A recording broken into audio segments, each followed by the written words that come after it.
for their safety long before the attack last month on the consulate in Benghazi. 4 Americans were killed, as you recall, including Ambassador Chris Stevens. The military security officer will tell his story to Congress on Wednesday, but tonight he sits down with Sharyl Attkisson.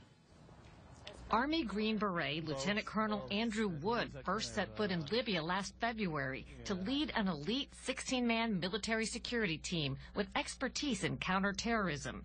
From the moment he arrived, he says he saw chaos. With shooting incidents that occurred, many instances involving the local security guard force that we were training there. Constantly, there was battles going on between militias, criminal activity, and that became increasing danger as time went on as well. Wood met daily with Ambassador Christopher Stevens to discuss security. That's Stevens on the right and Colonel Wood on the left at a Memorial Day service in Tripoli. Was he concerned about security? He was. He was constantly concerned about the threats to not just himself, but the entire staff there. Was there what you saw as a visible security drawdown during the period of time you were in Libya? Yes. It began just shortly after I arrived. There was pressure to reduce the number of security people there. Pressure from where? Higher headquarters at State Department. Over 6 months leading up to the attack on Ambassador Stevens, Wood says the security situation in Libya deteriorated. There were 13 threats or attacks in Tripoli and Benghazi. Wood says Ambassador Stevens and his staff made the case for tightened security in emails and diplomatic cables, but one by one lost 3 State Department security teams, their only airplane, and eventually Wood's squad too. Did Ambassador Stevens or the regional security officer fight losing another team? Yes. Do you feel like there was a disconnect between what you saw on the ground and what the State Department folks in Washington thought was going on in Libya? There was certainly no disconnect in our transfer of information to them. They were getting the information on the situation on the ground. And we sent it up through State Department cables, and I sent it up to the military side on the DoD side. So there was awareness of what the situation with Libya was about. How did you get the word that your team would not be allowed to stay? We knew that was coming through the cables and the draft cables that were going back and forth.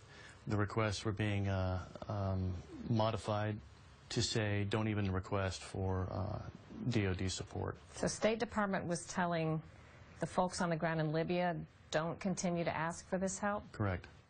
Wood says, in his opinion, some of the security teams would have been in Benghazi on September 11th to help the State Department bodyguards if they'd been allowed to remain in Libya. Does part of you wonder if the security requests had been granted, those deaths could have been avoided? Yes, I do. I think about that. I spend a lot of time thinking about that.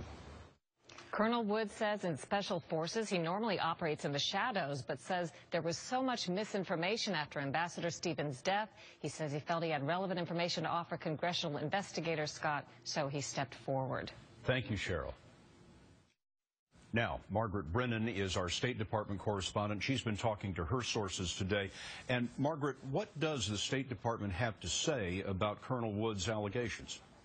Well, Scott, the State Department claims the withdrawal of a security support team from Libya had no impact whatsoever on the total number of fully trained American security personnel in Libya overall or in Benghazi specifically. A quick reaction force was on standby to deploy if needed, and they did arrive in Benghazi on the night of the attack, though not until hours after the assault began. Now, government sources also point out Lieutenant Colonel Wood was stationed in Tripoli. He wasn't part of the assessment of security in Benghazi. Is the State Department arguing, Margaret, that the security was adequate in Benghazi? Well, they haven't finished their review. What we do know is there were 5 diplomatic security agents present on the compound in Benghazi on the night of the attack. 3 of them survived, but they were injured. It still isn't clear how or why they became separated from the ambassador, and the State Department is likely to be asked whether the U.S. should have stationed American personnel inside Libya, a country in which the government doesn't have control of its own security. Margaret, thank you. Today, Mitt Romney